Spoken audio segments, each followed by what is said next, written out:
you were there to carry me through my mess.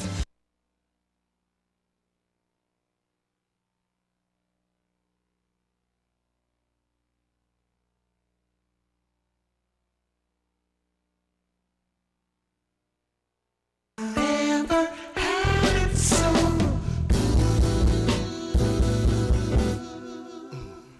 I never had it so. I never had it so. I never had it so. So good, so good.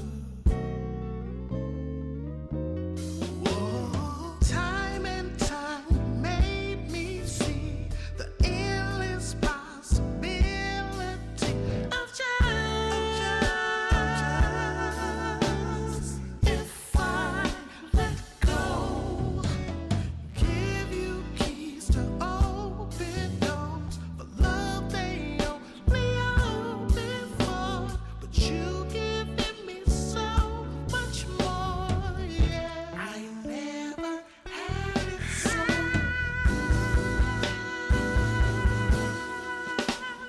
I never had it so.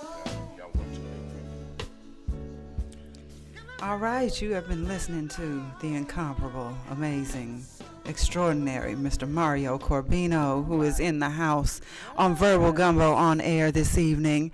I am Michelle Troskler, and I have with me my beautiful, lovely, amazing, gracious co-hostess with the mostest, with love, Felicia. Hey everybody, peace and blessings. How's it going today? We hope that you enjoyed our snippet coming right into your radio waves. That was a classic sound. Took me back to watching my parents get dressed up on a Saturday night, ready to go to the Chateau Lounge. Ooh, not the chateau. Yes, and get their groove on.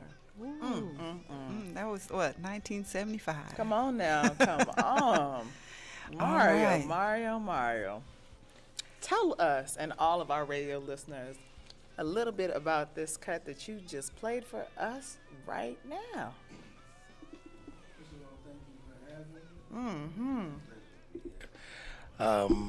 That song is called Never Had It So Good, and that's by a group that I'm a part of called Park Avenue, out of the Bay Area, California, and got some heavy hitters involved in the group, and we're just happy to resurrect R&B, real R&B music. That you And have. We're gonna flood the airwaves, and you know. Well, first of all, we need to backtrack. We need to tell who Mario Corbino is. Come on now, Michelle. Come on. Now, first of all, for those of you who ain't know, he is an Omaha native who went away and did big things Yes. and has come home to visit, of course, family and friends. And we are so blessed to have you in the house with us. But tell us about the odyssey of Mario Corbino. I am a simple, but I guess complex person.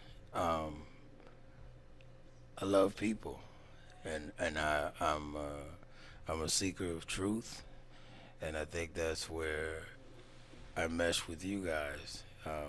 We're all searching, to build and to be better, and to love, and because we live in a time where,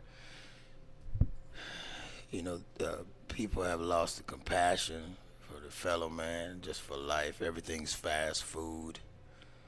A lot of people are hurting, and I just think that, I know it sounds cliche, but really love as a foundation, as a basis, I think that's where you start, so you can get some balance. All right.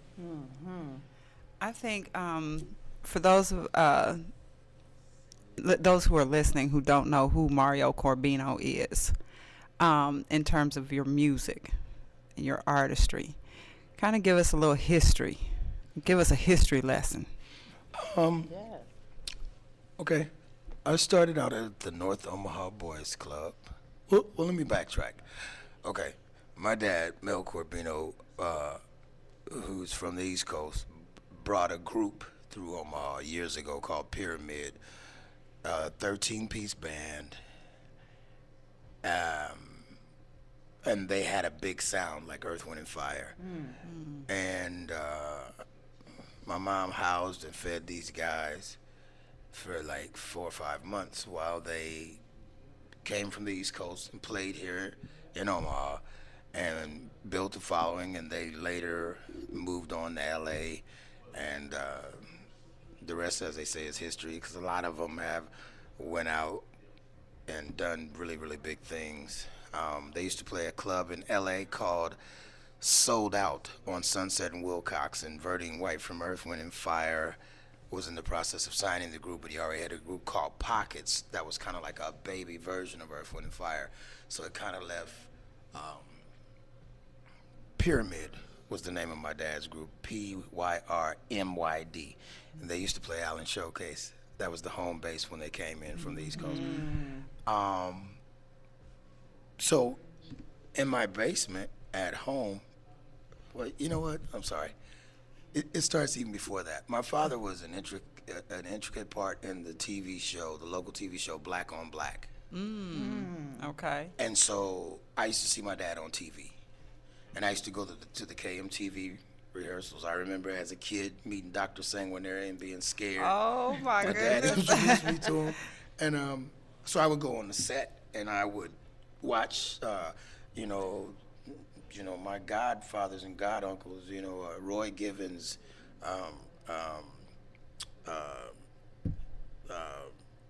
so many of the other ones, Preston Love, just a lot of different heavyweights. I watched them play. My grandmother played and sang. My uncle sang professionally gospel music. He traveled with Shirley Caesar. He also traveled with the Claire Ward Singers, which is like pioneer gospel. So that's kind of where it sparked it, and then I ended up at the North Omaha Boys Club under the Honorable Mr. Master Chaz Miller, Yes. R.I.P. And he put a lot of time into me, especially, just because he saw that, there was an extra need. I guess I needed something more. So he put that there. He later went and talked to my mom, and I ended up playing in clubs. I think I was 10 going on 11. The first time I even did a matinee on a Sunday in Allen Showcase. And so it started from there. I started playing clubs, and I guess the rest, they say, is history. I knew early on, though, I said, I'm going to leave Omaha and I'm going to go travel. And my grandmother lived near the North Omaha Boys Club. And I remember looking up in the sky all the time, playing in her yard because it's so close to Epley Airfield. I would always see the planes going. And I used to say, I have to do that. I always liked, as a kid, going to the airport, seeing people off or leaving. I always wanted to go. And so I've been able to do that. I've been able to go and get tired of going and go some more. That's pretty much it. All right. Tell us, because of your travels, because you took an idea, a concept, a dream, a vision, and said, you know what, I want to travel. Who in your travels were you able to meet, connect with? Who are some of the people you've been blessed to play with? Tell our listening audience that, and our Periscope audience as well. I played with, I like to tell people that I worked with everybody I ever wanted to work with except for Prince, Michael Jackson, and Stevie Wonder. When I was a kid, it's funny. I played in a band that used to do we played a lot of 80s music. So I ended up touring with everybody that I ever idolized or looked at in a mentor type of way. I remember being at the music hall and taking pictures with the group Club Nouveau, and then fast forwarding to later in life and then joining the group Club Nouveau and recording 4 or 5 albums and traveling all over the world with them. I've worked with Neil Sean from the rock group Journey. Wow. I've worked with Parliament Funkadelic, Bar-K Slave, Daz Band, Confunction, SOS, Switch, Lenny Williams. Yes. That's my playlist. What? All day long. So what? I partially grew up playing with the world-renowned Tony, which I still work with them a lot today. I'm currently in the studio doing stuff with Raphael Sadiq and E40. Yeah, all right. Too Short, Devin the Dude, just a lot of, I love music. So, I play my lane, but I mean, if there's an opening, I just try to get it in. And I don't have, I like working with people that don't have handcuffs musically. Wow. That light, the white one. I think we also like to know not only who you play, but where all around the globe have you played? What countries have you been in? I like to tell people that I've been around the world 5 times and said hello twice. Okay. You know what I mean? And I used to go, when I traveled, just being totally transparent. My thing was seeing all the beautiful women all over the world. It started out like that, keeping it real. You're a musician. It started out like that, and then it went from that to I wanted to know where the black people were. Okay. So I spent a lot of time over in South America, and I got invited to do a gig over there by Tiny Tavares from the world-renowned Tavares brothers. It Only Takes a Minute, Heaven Must Be Missing an Angel, that Tavares group. So Tiny called me and said, hey, I got a gig for you to do. And that was a big deal because Tiny said it. That's right. So I went over there and I did the gig, and I thought it was about the music, but it wasn't. I climbed pyramids while I was over there. I learned about the Olmecs. I went there and I found out about me. I had a lot of black artifacts inside my backpack. I had been carrying around for several years, and I would loan it out. And I never really, would get into it myself. I had stuff in my backpack from Ivan Van Sertima,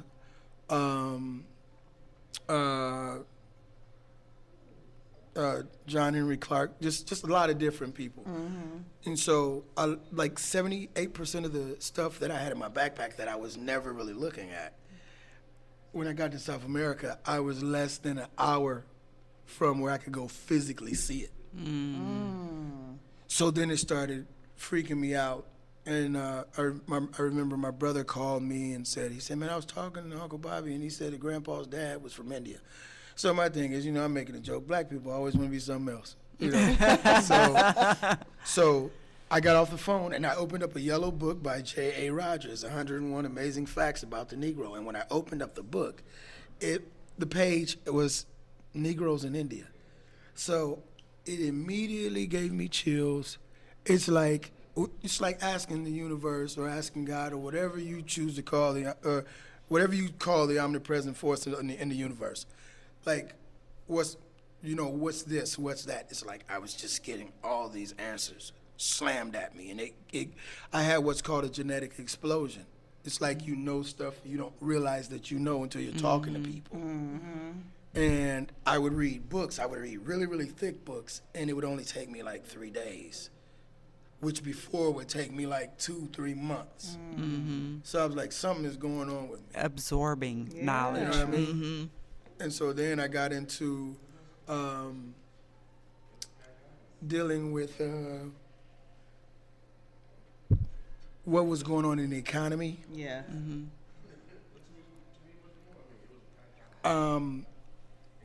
when I would go out of the country, I would look at how, when I was doing the exchange on my money, I was wondering when I was coming back home, am I coming back home with enough U.S. dollars? And then I started to find out that our dollar wasn't worth what it once was. So we've lost 98% of our purchasing power since 1970. Yep. And ever since Richard Nixon took us off the gold and silver standard, which was August 15th, 1971, our money has experienced astronomical, it's just inflation.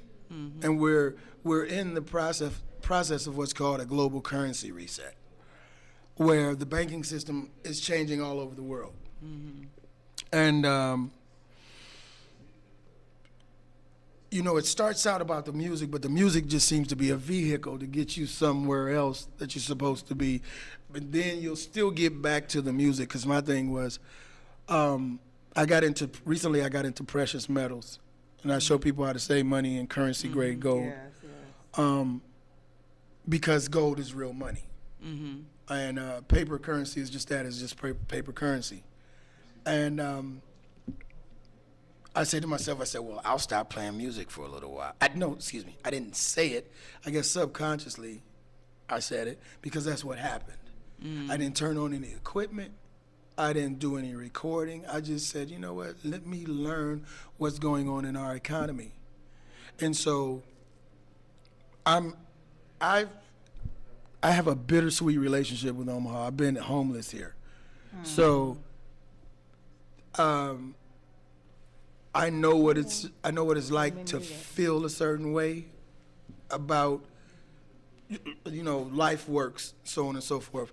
And I look at what's needed in Omaha, and I have a product that I can share with people now to show people what we can do to rebuild our economy here in Omaha, especially North Omaha.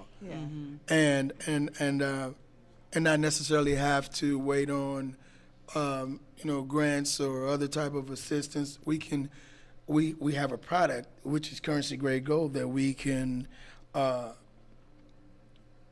you know, have in our own possession, that'll protect us.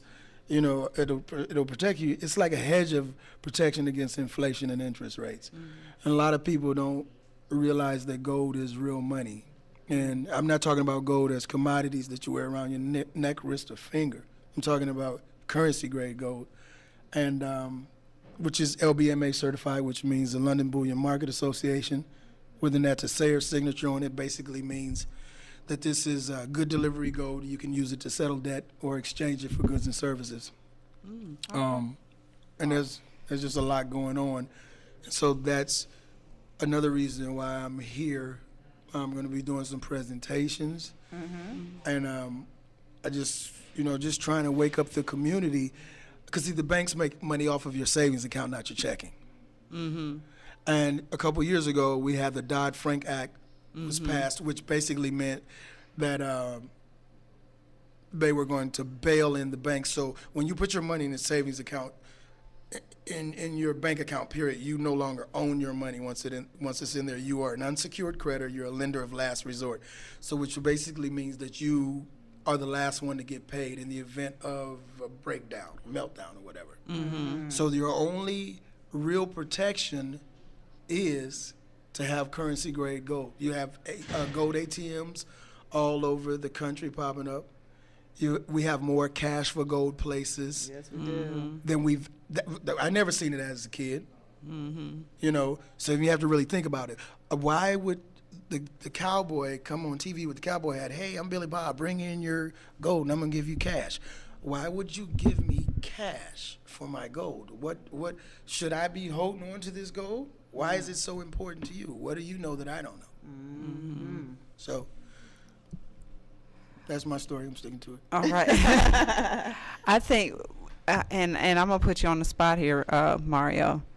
I want you to sing a little bit a cappella, just a little something. You know I won't do it. Just for me. Well, I'll say this. To fill the house up, I understand that I'm supposed to be doing a show coming up. Yeah. Yes. So I've been hollering all day.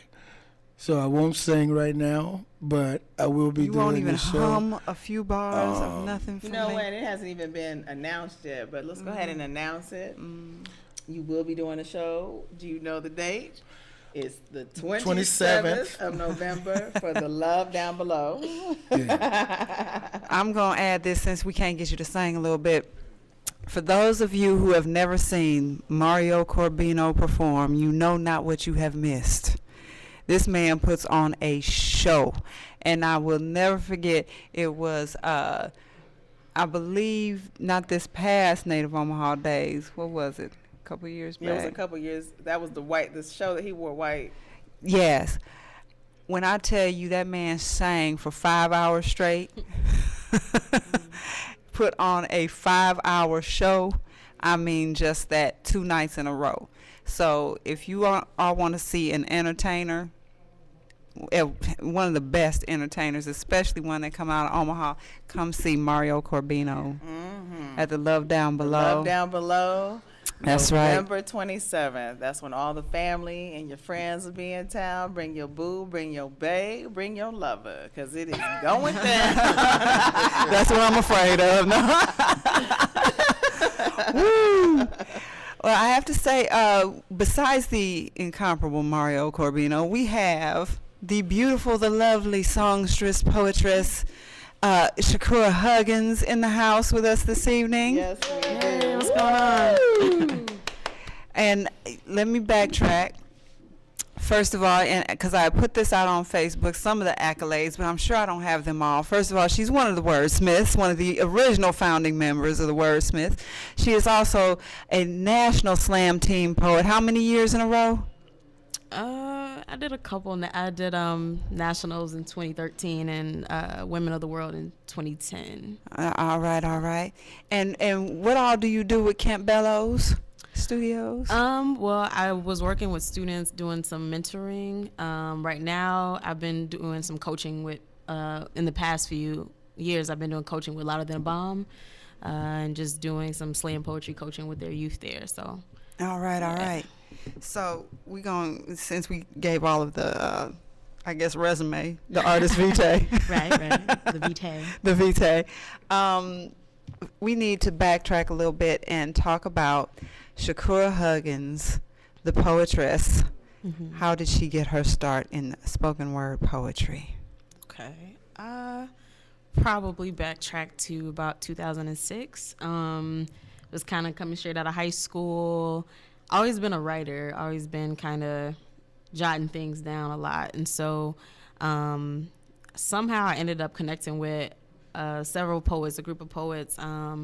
We would do like an online chat thing. So it was like a room, I don't know, maybe like Thursday nights, and everybody would just drop their poems. Rather, they just drop the text of their poems in the chat room, or if they had the little mic set up, they would read their poems, and everybody was just showing love, giving feedback. And so I've been able to make connections from that, and some of the poets in that room I've met on stages and things.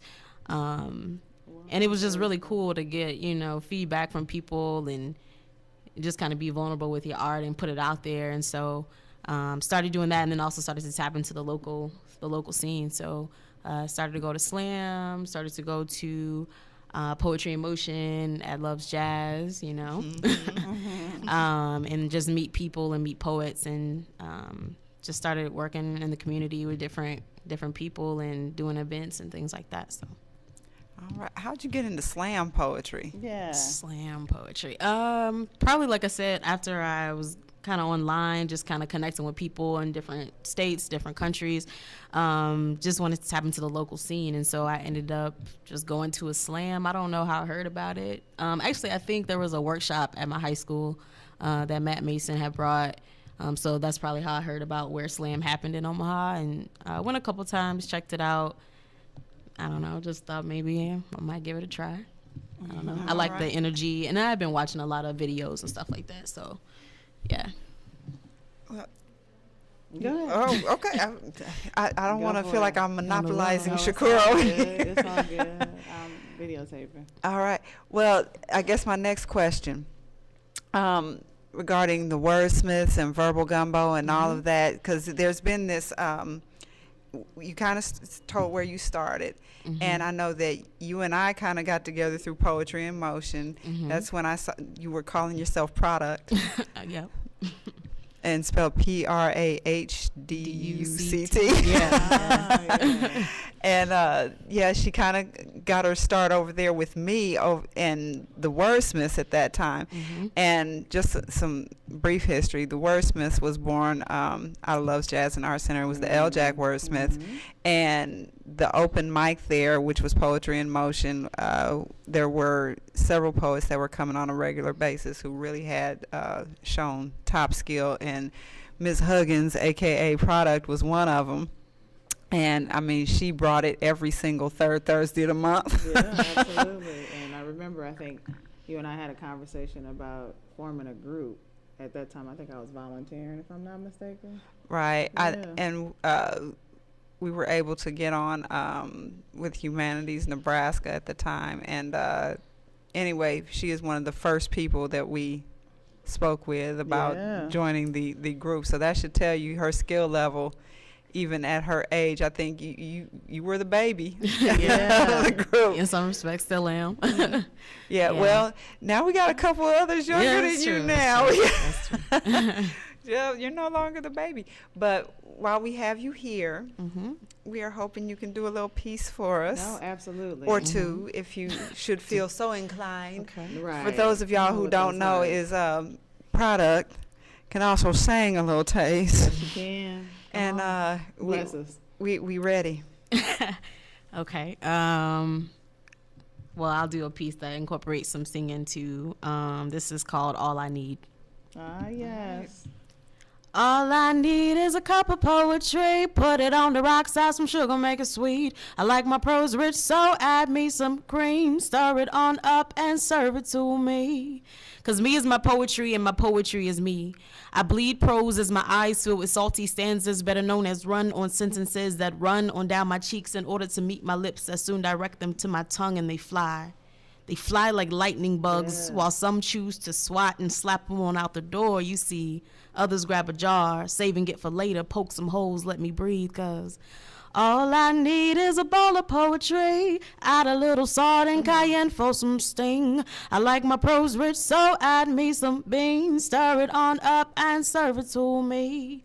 My mind is poetry in motion. As my mental frequents foreign lands that my body wouldn't know how to interpret as being real. The pen is the pilot and the ink is nothing more than anxious passengers ready to land back on solid ground, just to be assured that gravity still exists and the air down here is still sufficient. So just where is my pot of poetry? I'm getting a bit anxious, want it rich, I want it sweet. Can I talk to the manager? 'Cause I will up and leave if I can't feed my mind with the heap of poetry.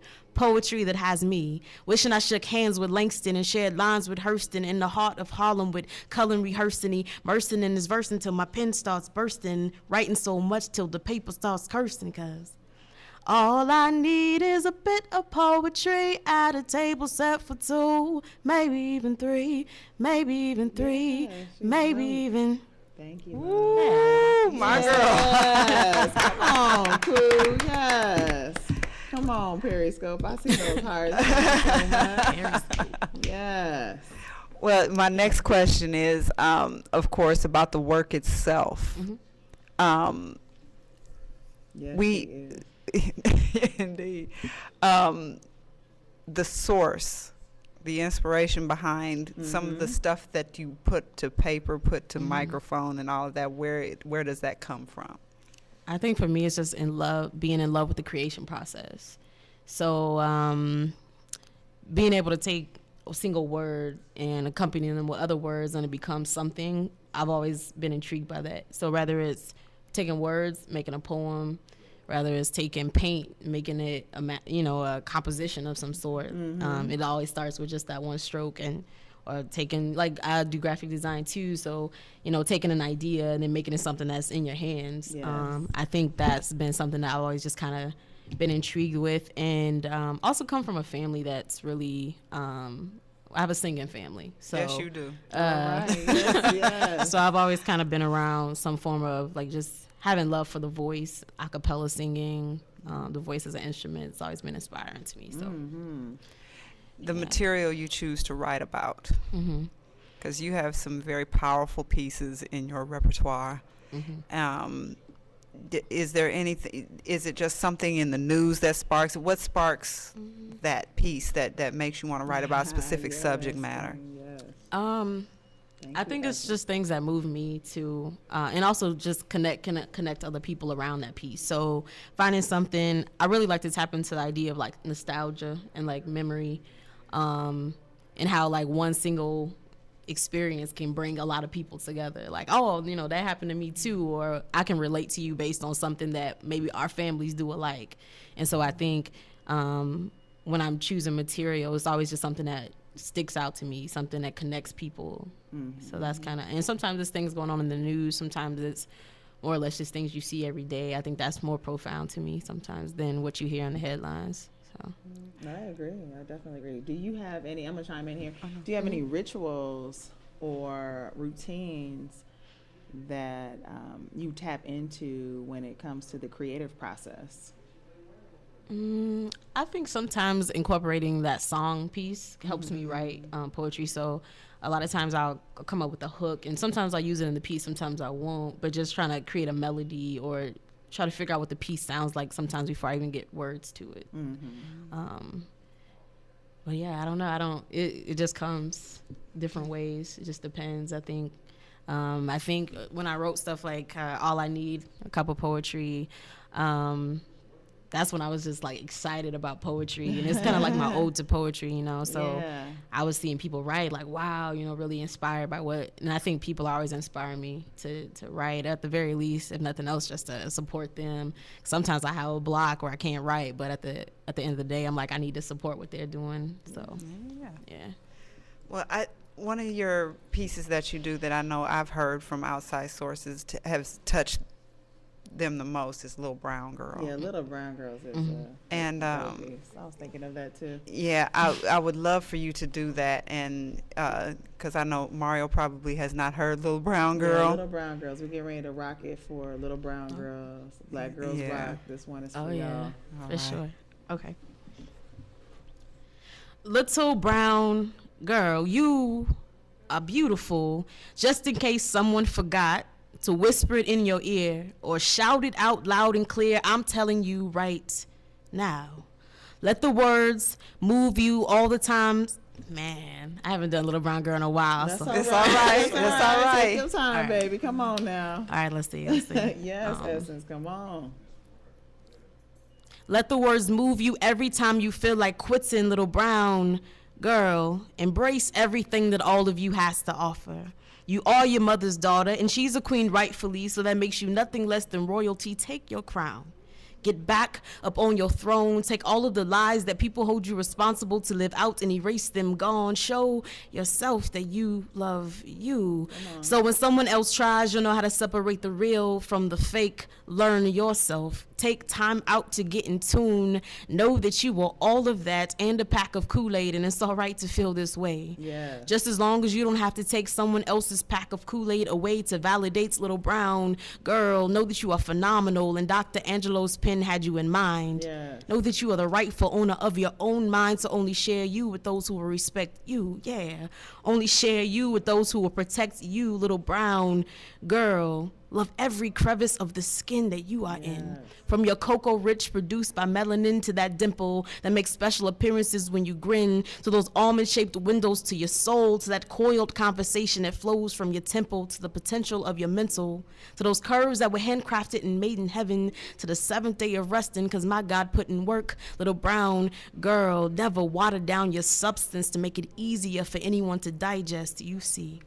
Sooner than later, you'll start to think that this is your new best little brown girl. Know that there's nothing little about you, brown girl. Know that this does not define your character, girl. Come on Know now. that this does not tell you what you cannot be, rather everything that you can. You see, sometimes words have a funny way of trying to describe things that are indescribable, but if anyone happens to trip up over the syllables that comprise the name that you were given, you tell them that they can call you beautiful. For sure. All right. Yes. Come on now. Come on. Yes. Thank you. Yeah. For those of y'all who ain't know, You didn't know. that is spoken word. Yes, she is dope. Thank you, Essence. You got to big ups all over. No problem. Periscope, I loved yeah. when that piece. You know. It touches a lot of people. Yes, it does. And because there are a lot of older black women that when they hear that, they wish they had somebody tell them that. And I know that we have talked to a lot of people who, when they have heard that piece, they're like, wow, that I need to bring my daughters to hear that. When are y'all performing that next? Well, and So, I think the beautiful thing of what has happened in this time and space that we live in is that give thanks, Essence. It touched me too. It touched us over here too. Big ups, Queen. Big ups. That the time and space that we live in the age of technology, this age of information, and people tapping into their higher selves is allowing us to find, or rather go back to our divine essence, our beautiful essence that we forgot at one point in time because we've been tricked and bamboozled to think in the society that we live in that we are not beautiful. But each and every day we are reminded, and your words, Shakora, also they're beautiful in their delivery and in the spirit of your voice, to remind us of who we are, beautiful beings who were created out of the Most High. And so here we are living in a world, a time, and a space that celebrates it, because everybody wants to be down now. Everybody wants to be brown. Well, there's a movement toward natural hair. Natural hair. We're going to put Mid-K out of tans, business. The natural curves of sisters. All of that has manifested in this time and space, and people have come to say, I want to be like that. And so this poem, That's where all this that spoken appropriation word- started taking that's place, what- but well, it's yeah, okay. yeah. That's another radio Yeah, show. that is another radio show, but I don't know. We this- might have to. I'm not going to. this poem celebrates the beauty of our brownness, the beauty of being a black woman, the beauty of the fact that we can give birth to all things, because that's who we were created to be. So thank you for writing it, and I just give thanks to the Most High that you were allowed to have the words. Yeah, I'm grateful for the inspiration. We have to backtrack though. What made you write that piece? Yeah, Was there an incident? Was in your own experience? I think it was just an overall feeling, just kind of comparing, I guess, like the way I was brought up, because I was brought up to love, very much every essence, the African, like my uncle was in the front yard playing drums. And That's right. Brothers ain't cool, Yeah, yes. so it was like, it was always that was around me of like appreciating who we are, who our ancestors are. And I think, very much so, if you don't know where you come from, or you don't have that connection, a lot of times you just don't know who you are, where you're going. And at the time I was working with elementary students, young girls, 3rd grade, 4th grade, and some of the things that I would hear them say, like I would just really listen. Sometimes you just sit and listen to people, just really listening to some of the ideas that they were forming. And I know they weren't giving them on the, they heard things before about whether it's like about their appearance or their self-esteem, it's just kind of disheartening. And I'm like trying to tell them, like, no, you're beautiful. Like, what do you mean, rather it's playing outside. That's the most like nostalgic thing as a kid. Go play outside, right? But they're outside underneath the trees in the shade because they don't want to get black. I'm like, what? You are black. Like, embrace that, So, or just, different things when it comes to beauty standards that a lot of, that we've kind of been conditioned to flock towards. And so I wanted to write that piece to allow them to see the greatness within themselves. And so I got to perform it for them. That was at Saratoga. Yeah, yep. It was I know the doll test that they did in the, what was it, in the 40s, 50s? Yeah, it was in the they sure 50s. did. And then they did one very recently, and how the statistics did not change. Right. Mhm. Oh, we Yeah. So once we know, Mhm. the world gonna change.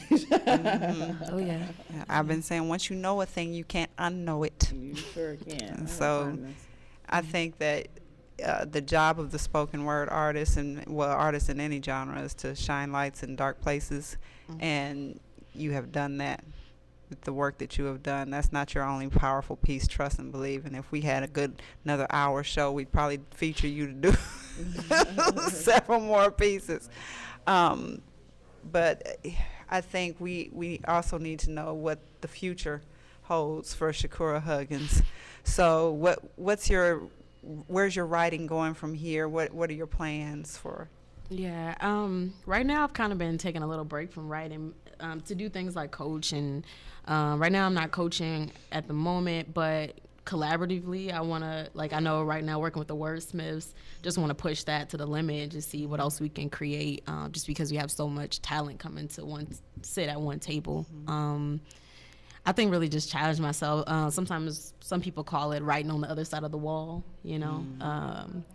kind of going somewhere with my writing I've never been before. I would like to do more singing and incorporate that process into the writing too, I think.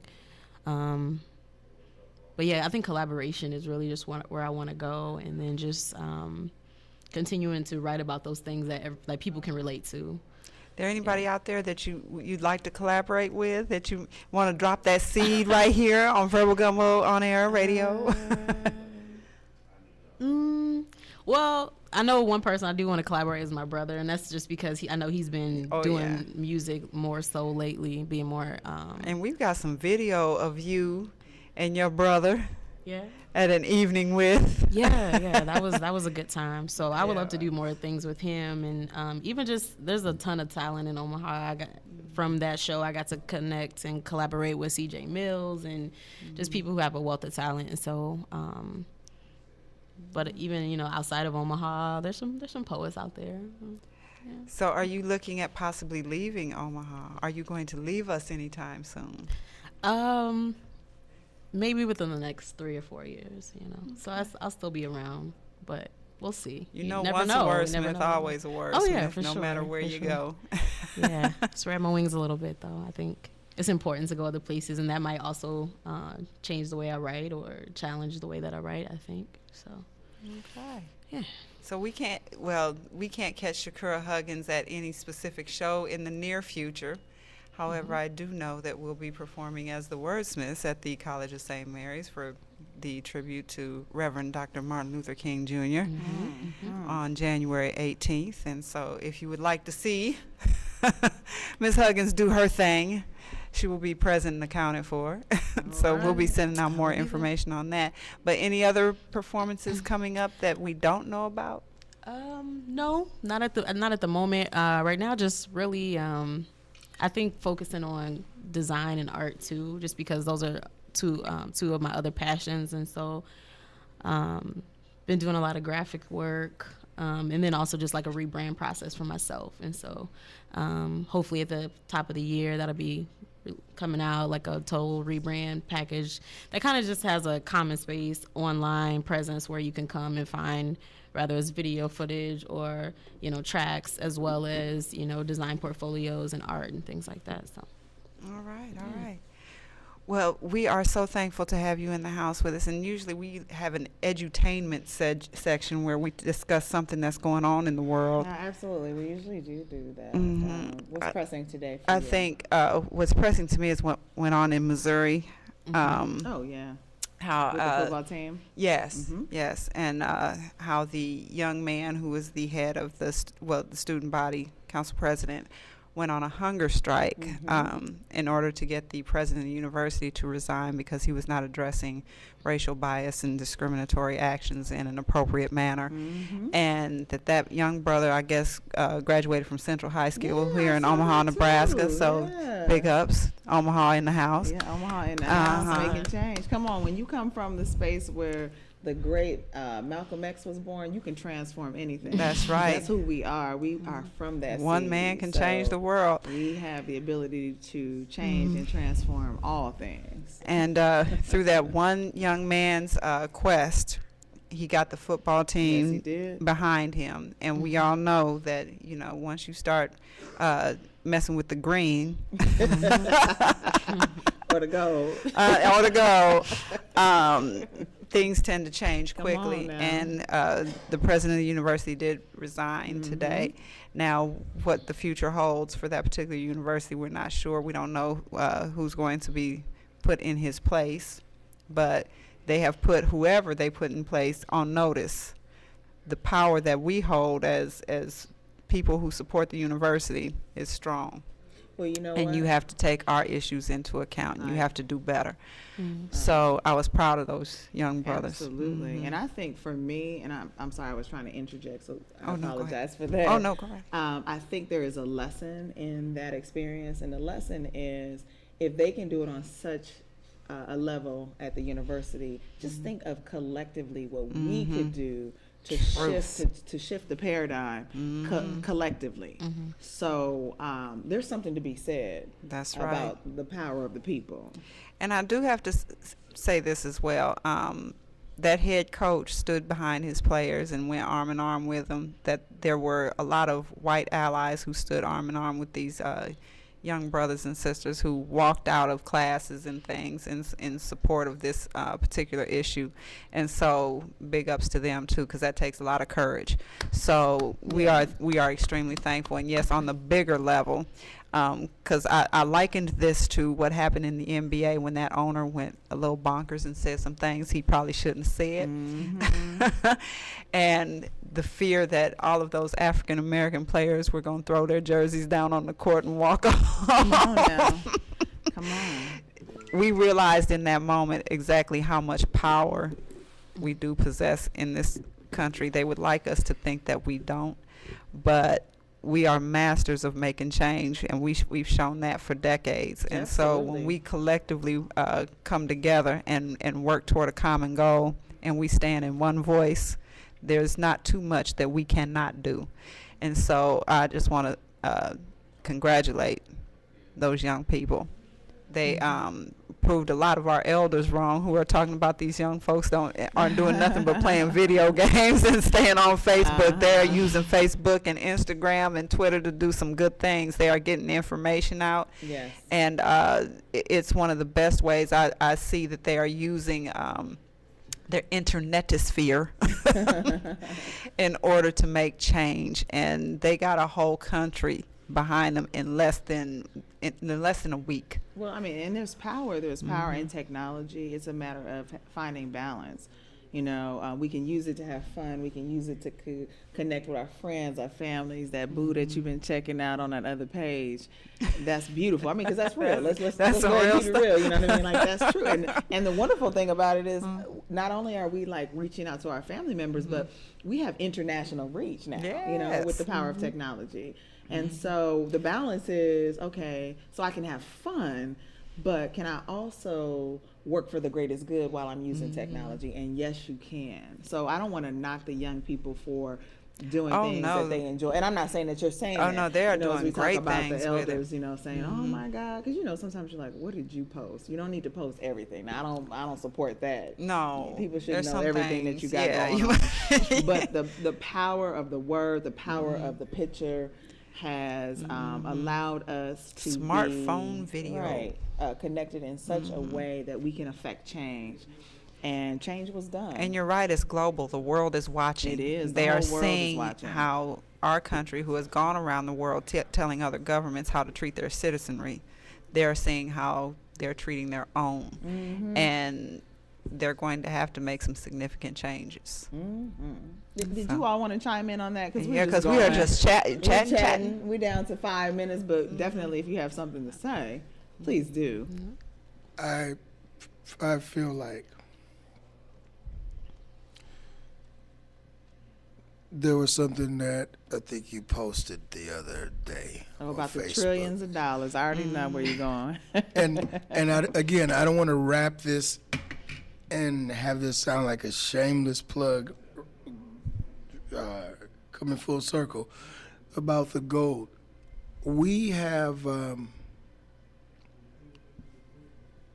ability right now to put ourselves in position. See, wealth never leaves the earth; it transfers. That's right. Yes, it does. It never leaves. It's like water. There you go. So Where it was I at? if we position ourselves right now, then we can make something happen. And I'm reaching out to you all collectively. And I said earlier that I'd like to do a couple presentations here in Omaha. The bottom line is this, and it's not just about Omaha, but this is where we're at. So it's like when you have these horrible things happen, where it seems like we're silenced and we don't have a voice. A lot of people will say, "Well, let's boycott this, let's boycott that." No, what it is you can stand in front of a store with a sign and boycott, or you can turn within your own community and you can build your own. Oh, amen. And really show what your purchasing power Come on. really does. I was talking with a friend the other day, and I was saying how, because see, right now, our problem, if you say, well, the youth is out of control. You know, when we were coming up, we had programs here in Omaha like CETA. You had a summer job. We had the North Omaha Boys Club. We had the Girls Club. How do these programs get cut? And if and well, we know how When they start working. Yeah. Okay. Thank you. So which was, hey, that was spot on what you said. It's the When- Snickers you when gave we- me. I'm on point. If we said the really Snickers. look at this thing, we have enough purchasing power to build our own. It's like almost like saying if everyone just said, you know what, we're going to stop talking about it and be about it. Okay, income tax time is coming around. Everybody take $100. You know what I mean? Put it towards building something for the community. We need charter schools. Come on. We need black banks. We need. You see, we shouldn't have to go outside of ourselves for that which we need, and we'll fight tooth and nail to complain about these things that we need, but it's the writing's on the wall. It's a nice way of saying it, like, hey, you're not important. In a sense, this is what I get. We keep waiting. Yeah. We keep waiting for people who profit from our dysfunction to Yeah. fix the dysfunction when they have absolutely no motivation to do so. Sister Shakira said something as far as her poem, The Little Brown Girl. Growing up here in Omaha, Nebraska, I felt like I remember being bused out west here. I remember what it felt like to have young white friends, you know, interact, and I'd always been around, you know, because of my parents, but to see to get a glimpse of how they lived, and to grow up in the 70s, and the Easter Bunny's white, and Santa Claus is white, and Jesus is white, and everything is white.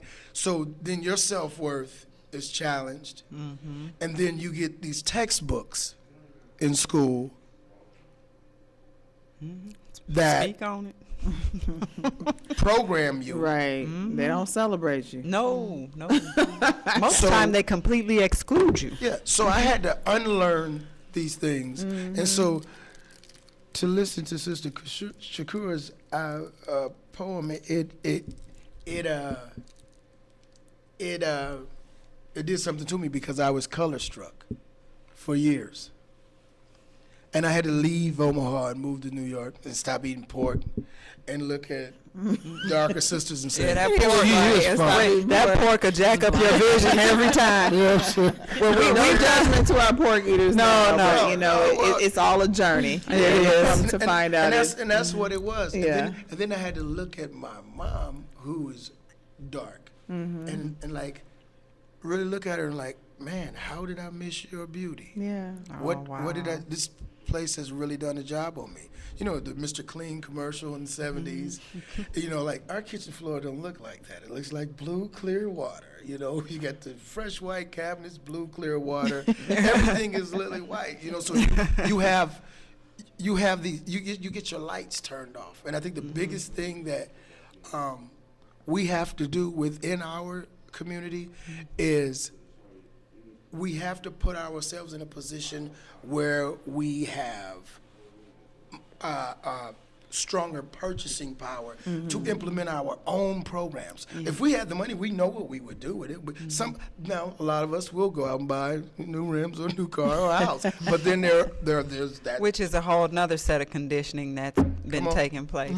But if we go back to our first beginnings, part of that comes from who we are. We are from riches and gold, and so Well, we're an ornate people. yeah, Yes, we are. so it comes from that, and so we act on it. But there's more to us. So we want to bling. We need the diamonds. We need the gold because that's where we came from. We had gold and we had access to all of that beautiful stuff that adorns us. It's just that again we have to find the balance when we're talking about purchasing and economic power. Well, we have come to the close of another Verbal Gumbo on air, 1690 AM The One, on Ustream, 1690 AM, I think is what you Google. Is that correct? I believe so. I think so, Michelle. All right. I'm just, I'm trying to get it right, We want to thank our 1690 guests, our featured guests for this evening, Mario Corbino and Shakura Huggins. Thank you Oh, so much yes. for joining us this evening. And any words of wisdom